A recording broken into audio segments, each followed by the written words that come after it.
Gallego, thank you very much. Just one point. This is role play. This is what? Role play. Role play. You are supposed to be not yourself, or maybe some of you are, but you're supposed to be at a convention of entrepreneurs, small business owners. Yeah. Some of them. Hey, so thank you very much for your introduction. I want to thank you all for being here. I am so glad to see you all here. You are some of the best Mexicans that exist. Please don't take it as free flattery. I'm going to explain to you why I believe you are the future of this country. Did you know that Mexico ranks 14 as an economy? And I believe we are moving to number 10. And I'm going to explain to you why this is possible in just a moment. I remember being a small child. When I first went to elementary school, I had this teacher that was raised, this lovely lady that was raised under this regime of Lázaro Cárdenas. So she was very, very enthusiastic, nationalistic, and she explained me that we Mexicans should be very proud of who we are. She explained me that Mexico is one of the richest, probably the richest country in the world, full of natural resources. She told us that we have oil, we have coal, we have large forests of precious goods, we have minerals, we have large species of vegetables, large species of animals, we have lot of natural resources. But more important than that is that we all descend from these proud people known as the Aztecs. She explained us that the Aztecs were very powerful warriors. She explained us that they had a great civilization, that they were very knowledgeable, that they knew many things that even Europeans didn't know. They were very, very advanced civilization. And yes, that sounded like very high-tech to me. Like I said, wow, I'm so proud to be Mexican. I'm so proud to be descendant of those Aztecs. But then some questions start coming to my mind. So I asked my teacher, I said, well, every Mexican comes from the Aztec? And she said, yes, of course. But you know, I see many people that don't look very indigenous. Doesn't matter. But you know, even white people come from the Aztec? Yes. Even blondes come from the Aztecs. They are just blonde by some genetic misfortune. But yes, they come from the Aztec. Okay, but I said, well, you know, these guys from the north side of the country, like Chihuahua or Sonora, Sinaloa, Coahuila, that's very north. Yes, they come from the Aztecs. But I thought Chichimecas used to live there. Doesn't matter. They come from the Aztecs. Well, okay. It was clear to me that everyone, each and every single Mexican is a descendant from the Aztecs, no matter his looks.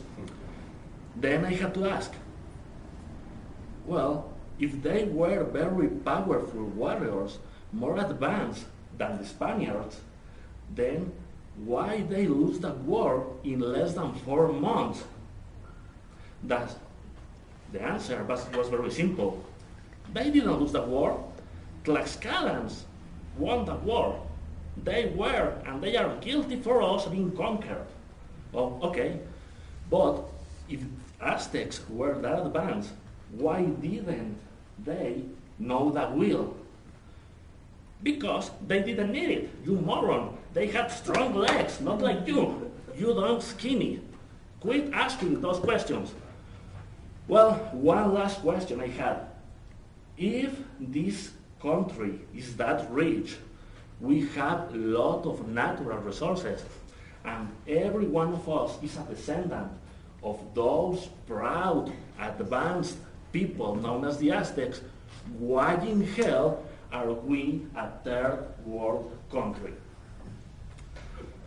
There's not an easy answer for this, but there are many theories.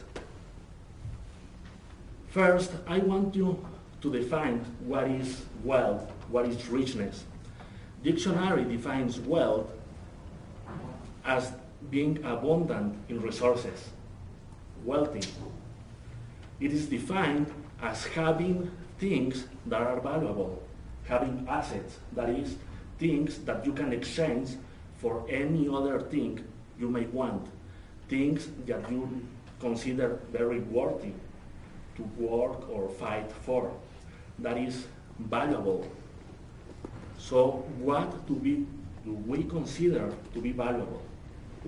Just think of all the things that you need, all the things that you want to have.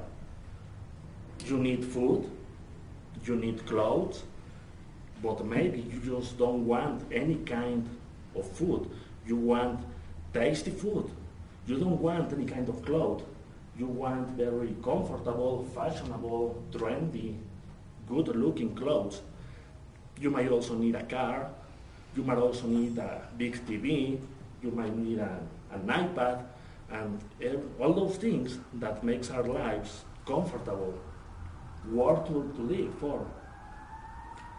So please, I want you to keep them in mind for a moment. All those things that you want, we're gonna come to them back on.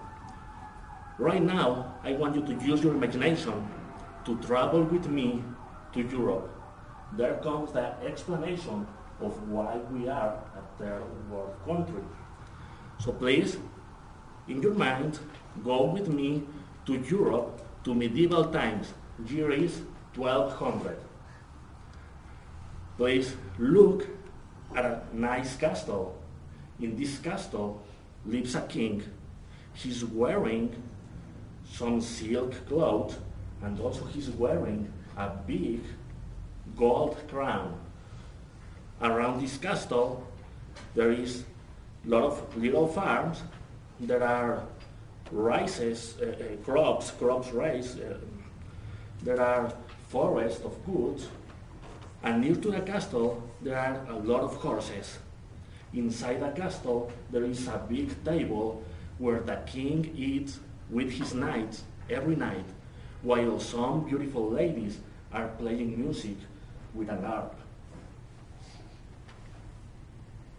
Below this castle, in the undergarment, there is a room that is full of gold, a lot of gold in there.